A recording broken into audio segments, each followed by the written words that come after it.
പാലക്കാട് ആലത്തൂരിൽ ബാധയൊഴിപ്പിച്ച് തരാമെന്ന് പറഞ്ഞ് പൂജ നടത്തിയയാൾക്ക് മർദ്ദനം. വിഴുമല ക്ഷേത്രത്തിലെ പൂജാരിക്കാണ് മർദ്ദനമേറ്റത്. രജിൻ, വിപിൻ, പരമൻ എന്നിവരാണ് പൂജാരിയെ മർദ്ദിച്ചത്. ഇവരെ ആലത്തൂർ പോലീസ് കസ്റ്റഡിയിലെടുത്തു. സാജിദ് അജ്മലിന്റെ വിവരം നൽകാൻ. സാജിദ്, എന്താണ് സംഭവിച്ചത്?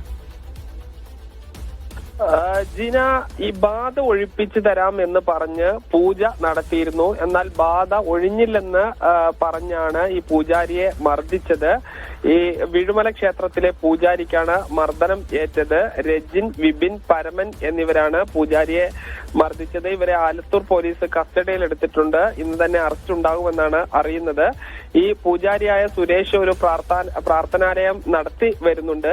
അപ്പോഴാണ് ഈ തരത്തിൽ ഈ ബാധ ഉണ്ട് എന്ന കാര്യം ഈ പ്രതികൾ അറിയിക്കുന്നത്. തുടർന്ന് ഈ വീട്ടിലെത്തി വലിയ ഹോമവും പൂജയും നടത്തിയിരുന്നു എന്ന് വലിയ പണച്ചെലവുണ്ടായിട്ടും ഈ ബാധ ഒഴിഞ്ഞില്ലെന്ന് പറഞ്ഞ് ഈ സംഘം ചേർന്ന് പൂജാരിയെ മർദ്ദിക്കുകയായിരുന്നു. പൂജാരിയുടെ തലയ്ക്കുൾപ്പെടെ പരിക്കേറ്റിട്ടുണ്ട്.